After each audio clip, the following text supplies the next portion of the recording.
Hi, this is Jim from Safety Wars. Before we start the program, I want to make sure everyone understands that we often talk about OSHA and EPA citations, along with some other regulatory actions from other agencies, legal cases, and criminal activity. Everyone is innocent until proven guilty in a court of law. Proposed fines are exactly that, and they are often litigated, reduced, or vacated. We use available public records, news accounts, and press releases.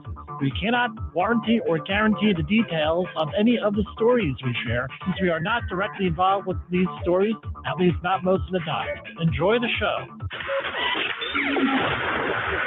This show is brought to you by Safety FM. Hi, this is Safety Wars with a special broadcast on September 5th, 2024. We're going on a little bit early tonight.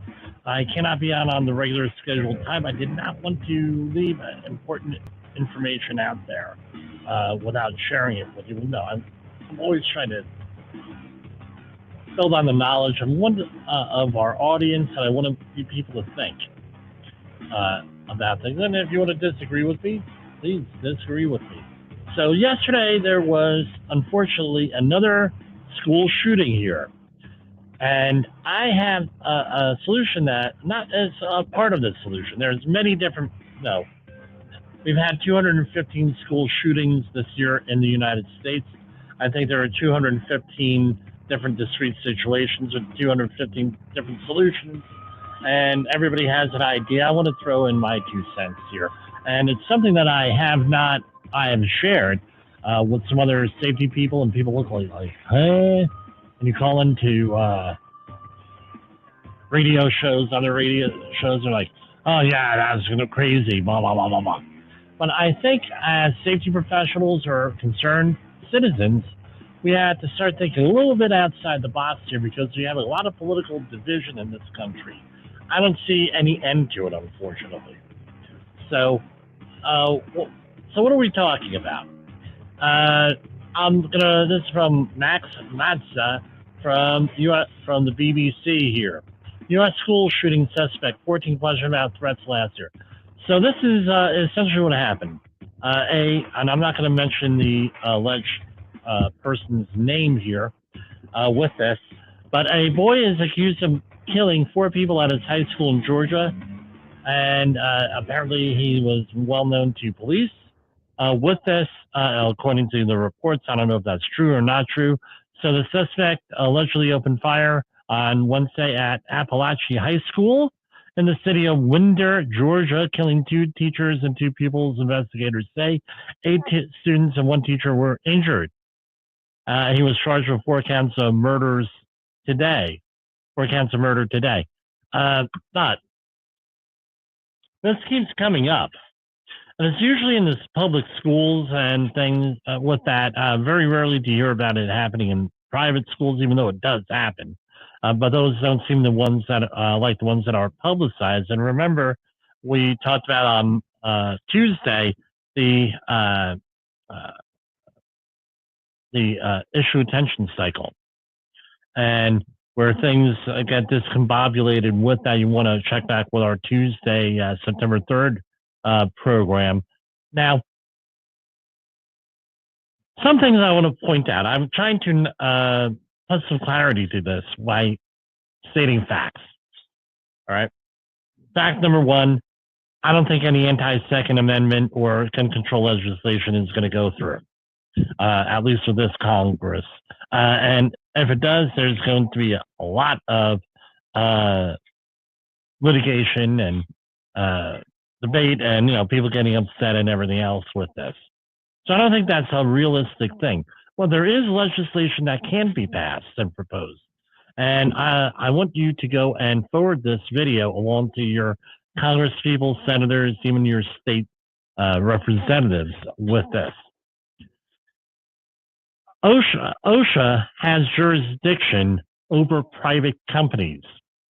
Can it get pulled in on consultations and this and that with public entities? Sure, but there's really no jurisdiction there.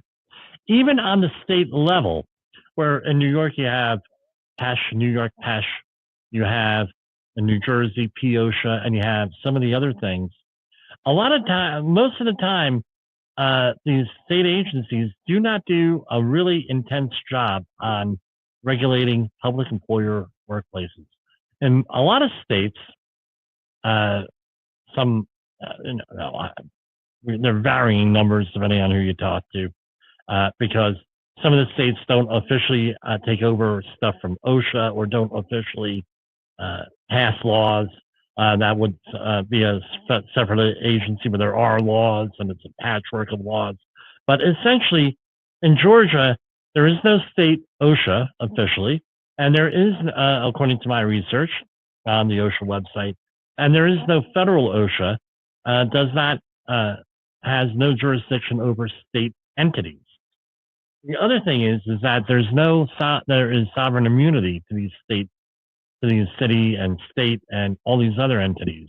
Usually, very rare is it, and there are isolated cases. For example, the former governor of Michigan, I believe it was, Flint, Michigan, with the water supply and things with lead, and they get slapped on the wrist.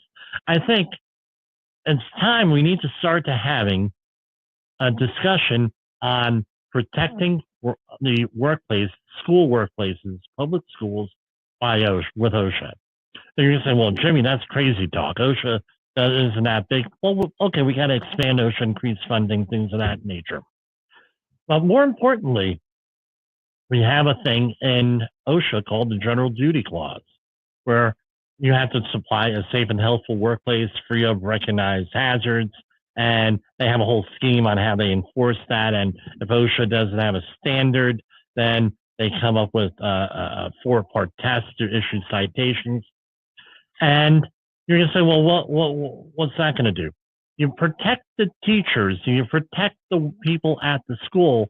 By extension, you're going to be protecting the students. Just in the last couple of weeks, I read on my regular show here where a convenience store was cited for not having controls. So you have a convenience store, now you got to have some type of security. Well, why can't we apply that to schools? What this is going to require is legislation passed by Congress to expand the authority of OSHA into public schools, number one. And number two, I would argue remove sovereign immunity protections or add some type of qualified immunity to school administrators, school officials, if they don't do their job, and other people related with schools. For example, you are not implementing security protocols like in Uvalde, Texas, where there are very few security protocols. Guess what? Now you're under federal investigation by OSHA, and the added advantage is that normally OSHA investigations are public record and are very transparent. Like, for example, the Alec Baldwin case done by New Mexico OSHA, that state agency. It's not called New Mexico OSHA, I know, but it's basically the same thing. It's very open, gets things going. So this is what I want you to do. Send me some comments and say, Jimmy, you're full of glue. You don't know what you're talking about. That's fine. I don't care. Let's have a conversation. At least maybe we come to better ideas than what I have. I'm not willing to, I'm not the end all of the be all of things. Number one. Number two is, send this along to your legislator, your senator, something like that. Try to get on the conversation going about expanding worker protections for teachers and jurisdiction for OSHA. Now, why do I think this has a better chance in passing than anything? You're not going to impede Second Amendment protections, number one. Number two, the teachers' unions could get on board with protecting teachers, because guess what? There's a lot more going on in schools than just school shootings. I hear stuff from teachers all the time as far as noise surveys in shop classes, chemical exposures in shop classes and in chemistry and other science classes, and all of the above. Get everybody protected out there. And by extension, you protect the teachers and the workers in the school. You're going to be protecting the students, right? That's my idea with this. And that's all I have for tonight. Like I said, I can't be on tonight, but this is too important a subject to not talk about. For Safety Wars, this is Jim Polzel. We're available on Safety FM, and you can visit us on the web on our regular podcast at Safety Wars. If you want to give us a call, 845-269-5772. And please share this to your social media and whoever you listen to in the news, reporters, talk radio, whatever. Let's get that conversation started. For Safety Wars, this is Jim Polzel.